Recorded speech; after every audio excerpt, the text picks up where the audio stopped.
Hola, bienvenidos una vez más a Literratas. Mi nombre es Cintia Rodríguez. Yo soy Alonso Baeza. Y yo soy Sara Bustamante. En este episodio titulado ¿Utópica o distópicamente iguales? Exploraremos la compleja idea de igualdad a través de un análisis crítico de dos obras literarias, el cuento Harrison Bergeron de Kurt Vonnegut y el libro Utopía de Tomás Moro. Nos preguntaremos, ¿es posible alcanzar una sociedad verdaderamente igualitaria o la búsqueda de la igualdad conduce inevitablemente a la distopía? Ya, para comenzar, podríamos definir primero la idea de igualdad en ambas obras. Sí, dale. Sí, claro, buena idea. Bueno, por un lado, para Tomás Moro, la igualdad en su modelo utópico se basa en la eliminación de las desigualdades económicas y sociales y en la creación de una sociedad en la que todos los ciudadanos tengan las mismas oportunidades y derechos. Es enfático en decir que la propiedad privada es el causante de muchos males para esta sociedad. Esto funciona como una crítica social dirigida a la Europa del siglo XVI, donde Moro percibía que el ejercicio del poder en las monarquías de la época se basaba en el abuso y en el enriquecimiento personal de los gobernantes, junto con la acumulación desmedida de tierras. Para él, esa realidad opresiva era, en esencia, una distopía, mientras que su utopía representaba un intento de imaginar una alternativa justa y equitativa a esto. Sí, para él valora mucho la vida humana por sobre el dinero. Esa es una idea central que podemos encontrar en el libro. Así queda plasmada en la siguiente cita que les voy a leer. Pues mi opinión es que todos los bienes del mundo no pueden equipararse a la vida del hombre en la página 57. Bueno, es una reflexión sobre el valor de la vida humana, sobre la existencia y cómo eso no se compara con algo tan solo tangible. Se podría decir que está muy ligado a lo que son las ideas humanistas.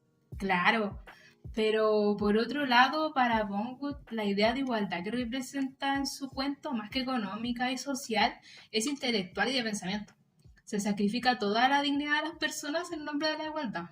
Entonces, igual podríamos decir que la idea en la que cada uno concibe el concepto de igualdad es la contraparte del otro. En el cuento de Vonnegut es un mecanismo de control, un arma letal usada por parte de quienes gobiernan. Es una herramienta de exterminio contra toda diversidad. Entonces, ¿el cuento de Vonnegut tiene ideas antihumanistas? Yo creo que sí, es decir, en la historia del cuento existe un discapacitador general que se encargaba de limitar a base de tortura física la inteligencia de las personas si en el caso de si ésta era superior al promedio, o sea, no existe una libertad de pensamiento, lo que conlleva a que no haya un desarrollo de las capacidades de las personas. Sí, estoy de acuerdo con lo de las ideas antihumanistas. Esconder la violencia sistemática detrás de una idea totalmente errada de, entre comillas, bien común, que es lo que supuestamente se busca con la igualdad, es aberrante y transgrede totalmente la vida humana. Sí, además la opresión podríamos decir que conlleva la mediocridad. Algo similar plantea Moro con otras palabras en su diálogo con Rafael y Toldeo, cuando señala que las estructuras sociales presentes en la Europa de la época premian la avaricia y el conformismo en lugar de la virtud y el esfuerzo. Es cierto, ese es un símil que podemos encontrar dentro de las obras. Pensándolo así, la mediocridad es algo que le conviene al gobierno en ambos casos. Entonces, en ambos casos, los gobiernos distópicos buscan imponer la mediocridad y la igualdad, pero en el modelo utópico de Tomás Moro, ¿también se persigue la igualdad como un ideal? De cierto modo no. Yo creo que lo que quería Moro en verdad era llegar al concepto de equidad, ya que busca una sociedad armoniosa y justa, donde todos tengan acceso a una vida digna, y lo anterior no significa necesariamente una igualdad, ser todos iguales, sino más bien una equidad en la sociedad. Además, en Utopía se tenía una responsabilidad y cooperación para con todos, así se priorizaba el bien común. De hecho, eso también se podría evidenciar en que en Utopía las personas se dedicaban a cosas diferentes, donde podían desarrollar sus capacidades y sus habilidades, es decir, tenían roles dentro de esta sociedad. Así se puede hacer una diferencia entre estas dos posturas de la igualdad. Mientras que en Utopía de Moro nos presentan como una sociedad idealizada, en Harrison Bergeron la igualdad pasa a ser una opresión. Ya, pero en el cuento esa idea de igualdad está impuesta y la sociedad se conforma con eso. Te pueden hacer creer que eres feliz con lo que te imponen. ¿Funciona de la misma manera en Utopía entonces?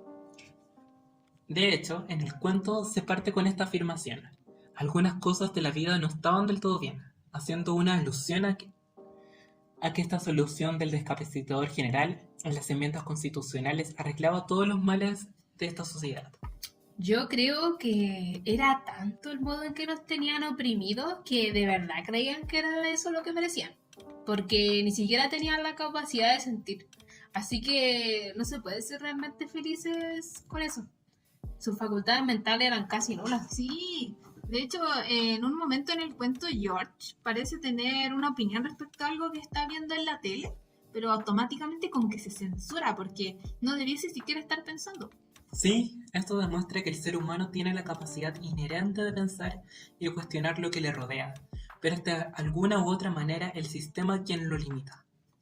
Claro, totalmente. Y en el cuento esta idea de opresión está representada de forma material con los artefactos discapacitadores que los hacían llevar sobre sus cuerpos.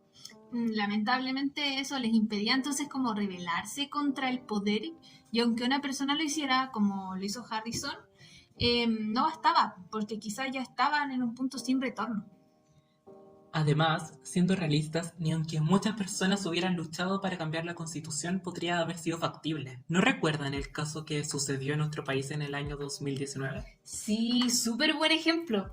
Ese año estuvo marcado por el estallido social, ¿se acuerdan? Sí. Donde a raíz de desigualdades sociales se quiso cambiar la constitución y a pesar de que efectivamente se logró elaborar y proponer una nueva, las personas prefirieron quedarse con la antigua. Sí, y de hecho esa antigua, recordemos que la antigua constitución con la que nos quedamos fue elaborada en dictadura, podríamos decir, y hacer una analogía que es una propuesta distópica. Y bueno, la que se hizo en el plebiscito del 2019 no era tan adecuada para las personas como esta elaborada en dictadura. Eso mismo pudo haber pasado en el cuento de Vonnegut, aunque no lo sabemos, pero al estar tan oprimidos por el sistema, no les hubiera dado frutos si hacían una revolución en masa. Claro, en el cuento, por más que se haya llamado un gobierno, lo que realmente parece era una dictadura. O sea, ni siquiera había como una democracia.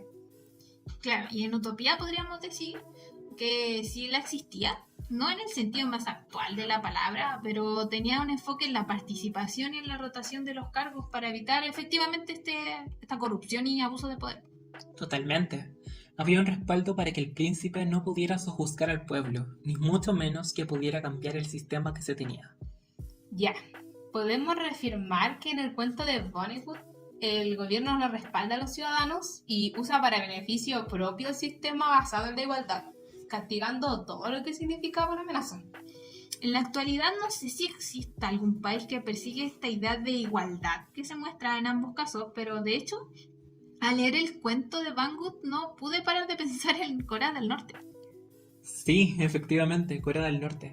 Comparte muchas similitudes con Harrison Bergeron. Por ejemplo, en ambos existen restricciones impuestas por el gobierno, como es el control en los medios, ya sea lo que muestran en televisión, se les imponen ciertas reglas de cómo lucir, nadie puede expresarse a través de su apariencia, no existe un pensamiento crítico, porque no se puede juzgar al gobierno o sea al líder Kim Jong-un. O sea, es claramente un sistema opresivo, ¿no? Sí. Es como un gobierno distópico. Al igual que en el cuento existe una conformidad como impuesta y hacen creer que esa realidad es como la única posible.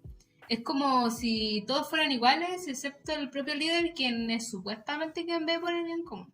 Sí, en ese caso en particular pareciera que la búsqueda de una igualdad condujera a una distopía. Pero existe la contraparte también. El caso de Nueva Zelanda como un país más ligado a las ideas, podríamos decir que utópicas, donde se busca reducir las barreras de desigualdad social para el bienestar de toda la sociedad. Claro. Es interesante este caso porque en este país se quiere lograr una equidad, donde todos tengan acceso a una vida digna. Ahí se prueba un equilibrio en la sociedad. Sí, un equilibrio que el gobierno garantiza efectivamente a los ciudadanos. Existe una libertad de expresión, o sea, también hay acceso a la educación, a la salud y por supuesto para que un sistema así funcione también debe haber un compromiso por parte de los ciudadanos. Sí, Nueva Zelanda tiene un sistema al que varios países, muchos países, debiesen apuntar. Pero bueno, tampoco igual podemos afirmar que estos dos países encajan 100% en la idea de utopías y distopías. Al final, en la actualidad no todo es blanco y negro, debe existir un gris, por así decirlo. Ya, ¿les parece si recapitulamos y retomamos la pregunta del principio? ¿Es posible alcanzar una sociedad verdaderamente igualitaria o la búsqueda de la igualdad conduce inevitablemente a la distopía? Bueno, en este punto, con todo lo que ya hemos hablado y analizado de estas 2 horas, yo creo que no es posible vivir en una sociedad así. O sea, la igualdad impuesta como una meta idónea es perjudicial. Debe existir una diversidad, aunque eso traiga cosas buenas o malas, pero eso significa el verdadero equilibrio, ¿no? Si no vivir de una manera estática. El desarrollo de la humanidad se da por vivir de manera dinámica, cambiando constantemente. ¿Pero qué opinan ustedes? Sí, apoyo completamente lo que acabas de decir. La igualdad no debe significar que todo sea homogéneo, sino más bien una equidad, garantizando que todas las personas posean un acceso a las mismas oportunidades sin reprimir lo que es la diversidad. Sí, totalmente. Estoy de acuerdo con ambas posturas. La historia ha demostrado que la sociedad avanza cuando se van reduciendo las desigualdades, pero sin tener una única forma correcta de vivir. Entonces, respondiendo a la pregunta, se podría reafirmar que la clave consiste en alcanzar un equilibrio que implica asegurar una igualdad de oportunidades sin forzar una homogeneidad completa. Pero, ¿cómo podríamos implementar esto? O sea, como en la práctica. Bueno, hay países en los que se han implementado políticas en donde se busca reducir desigualdades, pero sin tener que sacrificar la diversidad cultural o individual. Por ejemplo, existe un acceso general a la educación, a la salud. Esta es una forma de equidad sin forzar a que todas las personas vivan exactamente de la misma manera. Sí, y también podríamos preguntarnos hasta qué punto en sociedad se puede intervenir para garantizar esta equidad sin volverla de forma absoluta. En la utopía de Moro se plantea que la colaboración y el orden social son fundamentales, pero ¿qué tan posible es que un modelo así sirva hoy en día? Bueno, en nuestro país sería muy difícil imponer un sistema así, yo creo, porque el orden social está muy marcado y es muy cuadrado. Los efectos colaterales que la dictadura causó se reflejan en las generaciones que crecieron en ella. El cambio para esas personas significa mucha inestabilidad y mucho miedo. Entonces, el mero hecho de querer una estructura, de que una estructura cambie, ya es muy complejo. Sí, bueno, sí, retomando el caso de los cambios constitucionales, es por eso, por esa misma razón que no se llegó a nada a pesar de tanta lucha por una parte de la sociedad que en su mayoría eran jóvenes. Sí, estoy completamente de acuerdo.